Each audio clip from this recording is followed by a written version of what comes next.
Welcome back as we now bring in our panel of educators here on Oklahoma Chronicle. We have three Metro superintendents joining us this week. Dr. Josh Delich is the new guy on the block in his first year at Edmond Public Schools. Thanks for being here. Well, thank you so much for having me. Absolutely. Dr. Cecilia Robinson Woods, she's from Millwood Public Schools. Always nice to see you. Great to see you too. Also nice to see Dr. Rick Cobb, the superintendent at Middell Public Schools. Thanks for being here. Thanks for having us. Absolutely. I appreciate this. This is a great opportunity. I want to focus my attention forward as much as possible, but I did want to react. Lyndall Fields, the new state superintendent, talking about the need he felt to reestablish communication, reestablish maybe some relationship changes with the districts. And I'm curious if you feel that there was a need for that coming out of Ryan Walters, and if some of that has been done. Dr. Robinson Woods, I'll start with you on that. I will say I shared with a group of colleagues that I received an email from the State Department, and for the first time in a long time, my shoulders dropped. Instead of you have to do this now or else, it was hey, we understand that there's some difficulty going on around the state. We're going to extend this deadline. That was that small gesture for schools that we've been kind of struggling with a lot of our student information systems this year being updated, and so it's made reporting a little bit hard, and they heard us, and so it was a great way for him to kind of start, and I think he went in and really questioned the relationship between the State Department and school districts, and he reestablished it as a place of support as opposed to a place kind of for I guess the best word would be kind of managing, if you will, the education in the state. Dr. Cobb, I know that you and Walters definitely had your differences. You were not a fan of his. I don't think I'm stepping out of turn in saying that. Does a change of leadership, though, in this position, which obviously oversees so many things, does it make a difference on the students in your district? Absolutely, because it makes a difference in the climate in the state and in our profession altogether. You know, when somebody's elected to a position, we're going to have moments where we agree or disagree on policy, and that's fine. Sure. I can absolutely live with a good policy disagreement. But what we need as school districts is a highly functioning state agency. They are a service agency, and they do a lot of regulatory stuff. They call and check on complaints that they get, and that's all. Again, that's all fine. But when systems within the State Department of Education are weaponized against school districts, then it makes people question whether they want to be doing what they're doing and what they've chosen to do in the careers that they have. And so I think in the last 3 years, you've seen a lot more turnover. You've seen a lot more people saying, this is not the profession for me. And I think that Superintendent Fields has come in and just, immediately hit the brake. He's managed to somehow solve the trolley problem without any casualties, and it is a new day for all of us. And Dr. Delich, I know that you're not just new to Edmond. You were new to Oklahoma when you took this job. Yes. You were in Minnesota, correct? Yes, that is correct. So you're coming into a new job, and I know you're coming in at an interesting time with Oklahoma schools because there is a lot of controversy, a lot of politically charged atmosphere with that. What did you want your focus to be and continue to be as you're moving forward and working with the State Department of Education? Yeah, we are in a people business, and so I think the transition that's happened that I've had and I've experienced is really focused in on developing strong connections, relationships, and partnerships. And with the work of Superintendent Fields and the vision and direction that the agency feels like they're moving into, it's a really beautiful collaboration that I'm experiencing now.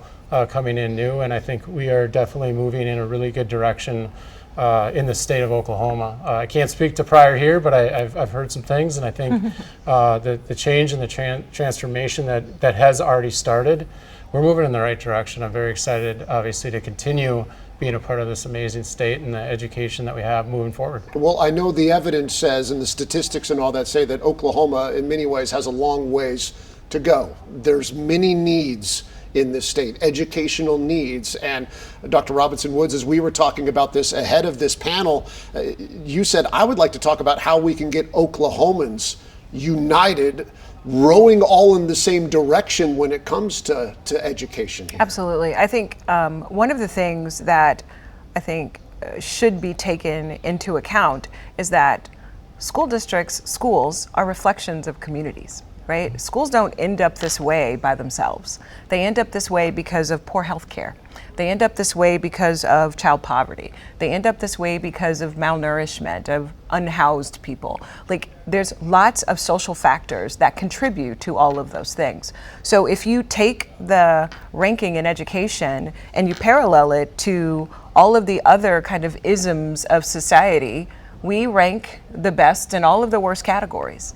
And so it's not logical to think that you can rank the worst in all of those categories and not address those directly, but then expect schools to miraculously handle all of those problems in isolation when really they are really bigger societal problems. And so I think when I say come collectively as Oklahomans, when we are having conversations about healthcare, about Sooner Start, I mean, even about teacher shortage. A teacher shortage is a derivative of income, right? We don't have people going into education because they can't afford to live in Oklahoma. They can't afford to buy a home. So there are so many societal issues that need to also be tagged along with the ranking in education. It's so interesting because everything that you're talking about, all these other things, are topics that we've dove into on this program, on Oklahoma Chronicle, whether it's homelessness, whether it's healthcare, whether it's all the poverty, hunger we talked about last week. And I think when you're talking about, it's not just education, it's everything. It almost feels like there's two different ways that people can react to something like that. You either say this is overwhelming and it's too much, because you can't just fix one thing. You have to fix everything, or at least improve everything if you want to improve something. And then I guess the other way to look at it is like, well, then we have our work to do and let's roll up our sleeves. And so I'm curious if you think where Oklahomans stand right now, where the parents are, where the educators are when it comes to tackling some of these things. Where we think the parents are in terms of fixing education. Sure. They want to work. Anything. They want they want to work directly with us. As far as, some of the other, commingling variables that Dr. Robinson Woods is talking about, I don't know where parents stand on those issues other than the fact that we have families that are impacted by that, whether it's poverty, homelessness, healthcare, incarceration, just any number of challenges. And so just trying to find ways that we can support families, find ways that we can help with the mental health crisis that seems to be a growing problem in society, and then of course in our schools as well. And so working with them, having parenting classes in some of our our evening programs. We've had a little success with that, and we're just trying to find a way to scale those up. And I guess maybe another way to look at this question, Dr. Delich, is if we can't fix all these other things, because at the end of the day, you guys are educators. You can only handle what's put in front of you, of course. What can you do as educators despite the other challenges that can, and what are you doing in Edmond, for example, that can get results? Yeah, so one thing that we know is focus in on what you can control. And one of the things that we control is the high level of quality of instruction and the student experience that they have every single day they walk into our doors. So in Edmond Public Schools, one of our core values is belonging. So how do we take every child's story and turn that into even a greater story for them in their future? And so we are very intentional about the focus of belonging. When students come in, what do they experience? What are they feeling? How are they being connected within our classrooms, within our curriculum, and our amazing staff that just gives us wraparound support for our schools. And so in Edmond Public Schools, it is about a collective impact of how do we bring in everybody we can and wrap around our students, each and every single one, know their individual differences, and really drive greater performance and results for our students and our staff. As for Millwood and Middell, we're running out of time in this segment, which, by the way, we're going to continue this conversation online. Look for that on our YouTube, on our website, and on our app. But what is something that perhaps Millwood is doing, right? It starts with an M. It starts, We're neighbors, so it works out, right? That is true. What's something that you guys are doing right now that's working? Well, partnerships with local nonprofits that support the development of children in school, whether it be through mentoring, through tutoring, to try to offset some of the burden of the families. I don't believe that any parent is sending their child to school to fail. But what I do believe is that parents are overwhelmed. Parents may have to work multiple jobs. Parents may just not know how to support their child. And so one program that I'd highlight at Millwood, Alpha Boys Institute. They've been coming in for about the last 7 years.